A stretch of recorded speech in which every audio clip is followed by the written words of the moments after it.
Right. So I'm in the middle of a book. It's called Daniel Boone by Robert Morgan, and it's an excellent book. It's very detailed. It goes into a lot of history of Boone's family and whatnot. But man, he would just leave his house and and go hunt for.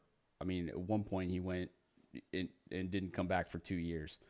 When he was 12, he got his first rifle, and he was supposed to be. He would just he would always go and explore, and his mom wanted to encourage that, and so sometimes he would get out of chores that his other siblings had to do, and it benefited them because he would always come back with meat and furs, and furs were a Money. currency. Yeah. Yeah, and meat was food. So he was really just drawn to that, and then it benefited the family too. There was one time he was supposed to be back before dark so he could help his mom with some chores. Um, he didn't show up. When he didn't show up by noon the next day, she walked 5 miles to town and put a search party together. And they searched for him for the rest of the day and did not find him. On the third day, there was still a couple of guys on horseback.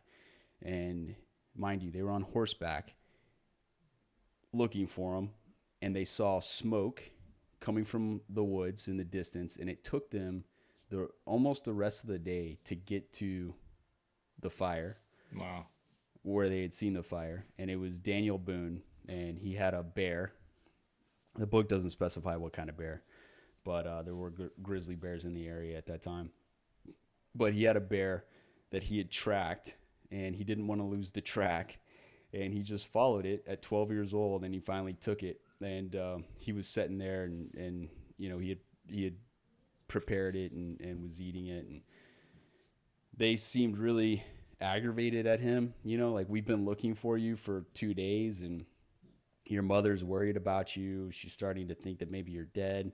He said, I don't know what all I'm paraphrasing, but he said something along the lines of, I don't know what all the fuss is about. There's plenty of bear meat for everybody. that's but uh that's awesome. it makes me, I wish that we could just walk out our back doors and go. I don't know about a 2 year hunt or I'd be down for a 3 day hunt, but obviously, yeah. Now we're just planning on how to kill some birds in our backyard. It's I mean, you just got to adapt and overcome. But, my goal, my dream, my ambition is to own land, you know. At least a decent amount. I would really like 100 acres, and I'd like to be able to pass that on to my kids. Um, that's minimum. It keeps growing, but 100 would be good, of consecutive land, not parcels. Right. And if my kids want to keep it and do something with it, then great. If they don't, then great. But I at least that's what I want to. That's my desire. Yeah, I'd like to be there too at some point. Until There, then, I'm hunting on Corps of Engineer land and uh, Texas public hunting land program, which is just they lease land from people, and it's not great, but it's something. there's actually an interesting and I'm getting off topic, so I'll make this quick.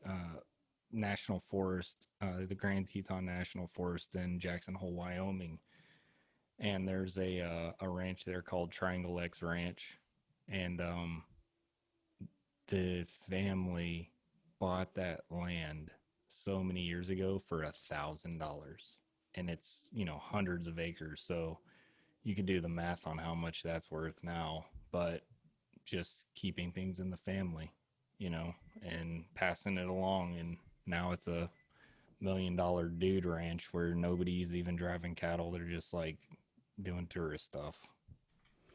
Yeah, yeah. Well, my wife has been doing some. She's been on Ancestry.com, and she found out that your mom's great granddad had a huge land grant from Stephen F. Austin himself. Yeah. And I was like, yo, where, where's that land? Yeah, it's actually kind of interesting because that side of the family was one of the first 100 families to enter Texas with Stephen F. Austin. So it's pretty rich in history, and I don't know past that what happened. So